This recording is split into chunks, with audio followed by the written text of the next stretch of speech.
நம்முடைய பிதாவாகிய தேவனாலும் கர்த்தராகிய இயேசு கிறிஸ்துவினாலும் உங்களுக்கு கிருபையும் சமாதானமும் உண்டாவதாக. இன்றைக்கு நம்ம என்ன தியானிக்க போறோம்னா, கர்த்தருடைய வசனத்துக்கு எவ்வளவு வல்லமை உள்ளது என்பதை குறித்தும், கர்த்தருடைய வசனத்தை தியானித்து அதன்படி நடந்தால் என்னென்ன ஆசீர்வாதங்கள் கிடைக்கும் நம்மளுடைய வாழ்க்கையில் என்பதை குறித்தும் வேத வசனத்தின் அடிப்படையில் இன்றைக்கு நான் உங்களோட தியானிக்க போறேன். கர்த்தருடைய வசனத்தை அனுதினமும் தியானித்து அதன்படி நடந்தால் நாம் உள்ளத்தில் மட்டும் இல்லை, உடலிலும் நம்ம ஆரோக்கியமாக சுகமாக இருப்போம். நீதிமொழிகள் 4வது அதிகாரத்தில் சொல்லியிருக்கிறது, என் மகனே, என் வார்த்தையை கவனி, என்னுடைய வசனத்திற்கு செவி கொடு, என்னுடைய வசனம் உன்னுடைய கண்களை விட்டு பிரியாதிருப்பதாக. என் வசனம் கர்த்தருடைய வசனம் உன்னுடைய இருதயத்திலே காத்துக்கொள்வாயாக. நீ இவர்களின்படி நடந்தால் ஜீவனும் உனக்கு ஜீவனும் ஆரோக்கியமாக இருக்கும் என்று சொல்லி வேத வசனம் சொல்லியிருக்கிறது.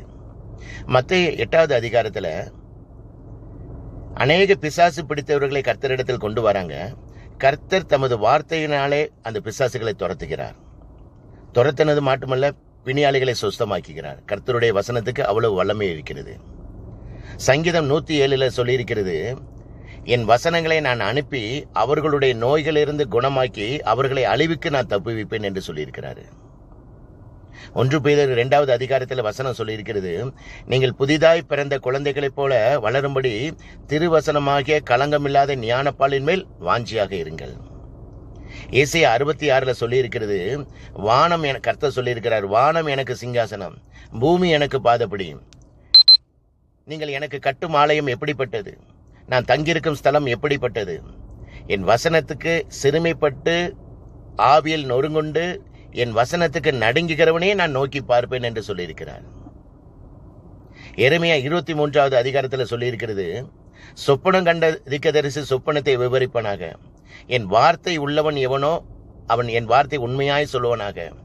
என் வார்த்தை அக்கினியைப் போலவும் கண்மலையை நொறுக்கும் சம்மட்டியை போலவும் இருக்கிறது அல்லவா. கர்த்தருடைய வசனத்துக்கு அவ்வளவு வல்லமை இருக்கிறது. அதே மாதிரி 1 பேதுரு 1வது அதிகாரத்தில் சொல்லியிருக்கிறது, மாம்சம் எல்லாம் புல்லை போலவும், புல் வளர்ந்தது பூ உதிர்ந்தது, கர்த்தருடைய வசனமோ என்றென்றைக்கும் நிலைத்திருக்கும். கர்த்தருடைய வசனத்துக்கு எவ்வளவு வல்லமை இருக்கு பாத்தீங்களா. கர்த்தருடைய வசனம் நம்ம கை கொண்டு தியானித்தால் நம்ம உடலில் ஆரோக்கியமா சுகமாக இருப்போம். யாராவது பிசாசு பிடித்தவர்கள் இருந்தாங்கன்னா இந்த வசனத்தை கொண்டு அந்த பிசாசு துரத்தலாம். அந்த அளவுக்கு இந்த வசனத்துக்கு வல்லமை இருக்கிறது. யாராவது நோயினால கஷ்டப்படுகிறாங்களா, இந்த வசனத்தை கொண்டு அவர்கள் நோய்களை நாம குணமாக்கலாம். அந்த அளவுக்கு இந்த வசனத்துக்கு வல்லமை இருக்கிறது. நம்மளுடைய ஜெபம் கேட்கப்படணுமா, நம்ம அவருடைய வசனத்துக்கு நடுங்கி அதன் கீழ்ப்படிந்தால் நம்மளுடைய ஜெபம் கேட்கப்படும். இந்த உலகத்துல எல்லாமே அழிந்து போகும், ஒன்றே ஒன்று மட்டும்தான் அழியாதது, அது கர்த்தருடைய வசனம் மட்டும்தான். இன்றைக்கு நம்ம அந்த கர்த்தருடைய வசனத்துக்கு நம்ம முக்கியத்துவம் கொடுக்கிறோமா? ஒரு நாளைக்கு 24 மணி நேரம் வேதத்தை ஃபார்மாலிட்டிக்காக நம்ம வாசிக்க கூடாது. வேதத்தை தியானிக்கணும். ஒவ்வொரு வசனமும் நம்மளுடைய இருதயத்தில் பதியணும். நடராத்தில 1 மணிக்கு எழுப்பி கேட்டா கூட அந்த வசனம் நமக்குள்ள பேசணும். அந்த வசனம் இருந்தால் மட்டுமே நம்ம பிசாசை எதிர்த்து நிற்க முடியும். அதுதான் சொல்லியிருக்கிறாரு, பிசாசை எதிர்த்து நிற்க தேவனுடைய சர்வாத வர்க்கத்தை நம்ம தனித்து இருக்கணும். அதுல ஒண்ணுதான் இந்த தேவனுடைய பட்டயம், வசனம், தேவனுடைய வசனமாகிய ஆவியின் பட்டயம். இந்த வசனம் இருக்கும் பொழுதுதான் நம்மளை அறியாமலே பாவம் செய்யும் பொழுது இந்த வசனம் நமக்குள்ள பேசும், நமக்குள்ள உணர்த்தும். இது தப்பு பாவம் சொல்லி நமக்குள்ள உணர்த்தும். இந்த வசனத்துக்கு நம்ம முக்கியத்துவம் கொடுக்கிறோமா? இந்த வசனம் கூட இல்லாம எத்தனையோ புறஜாதிகள் நரகத்தை நோக்கி போய் கொண்டு இருக்கிறாங்க. ஆனா கர்த்தர் உங்களுக்கும் எனக்கு இந்த வசனத்தை அருமையா கிருபையா கொடுத்திருக்கிறாரு. இந்த வசனத்துக்கு நம்ம கீழ்ப்படுகிறோமா? இந்த வசனத்தின்படி நம்ம நடக்கிறோமா? இந்த வசனத்தை புறஜாதிகளுக்கு நம்ம சொல்கிறோமா? அதை நீங்க தான் சிந்தித்துக் கொள்ளணும். ஒரு நாளைக்கு 1 மணி நேரம் ஜெபியாதவன் கிறிஸ்தவன் அல்ல.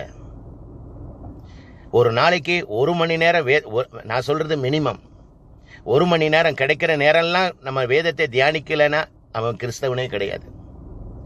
இந்த உலகப்பிரமான காரியத்துக்கு எவ்வளவு தூரம் ஓடுறோம். பணத்துக்காக, பிள்ளைகள் கல்யாணத்துக்காக என்னென்னமோ ஓடிக்கிட்டு இருக்கிறோம். ஆனா அந்த வசனத்துக்கு நம்ம முக்கியத்துவம் கொடுக்கிறோமா? ஒரு காலம் வரும், வசனம் சொல்லி இருக்கிறது, வசனம் இல்லாத பஞ்ச காலம் வரும். அதுக்கு முன்பாக நீங்க உங்களை மனம் திரும்புங்க, உங்க பாவத்தை விட்டு மனம் திரும்புங்க, ஜாக்கிரதையாக இருங்க. வசனத்துக்கு முக்கியத்துவம் கொடுங்க. சத்தியத்தை சத்தியமா சொல்கிற ஆலயத்துக்கு செல்லுங்க. வசனத்துக்கு கீழ்ப்படிங்க. உங்களை முழுவதுமாக உங்களை வசனத்துக்கு ஒப்பு கொடுங்கிறேன்.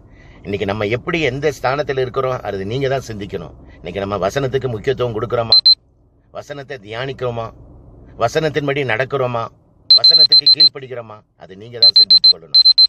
இந்த உலகத்தில் உண்மையான ஒரே ஒரு தெய்வம் இயேசு கிறிஸ்து ஒருவர் மட்டுமே. இயேசு கிறிஸ்து சீக்கிரத்தில் வரப்போகிறார். உங்கள் பாவத்தை விட்டு மனம் திரும்புங்கள். பரலோக ராஜ்யம் சமீபத்திருக்கிறது. கர்த்தருக்கே மகிமை உண்டாவதாக. ஆமென். அல்லேலூயா.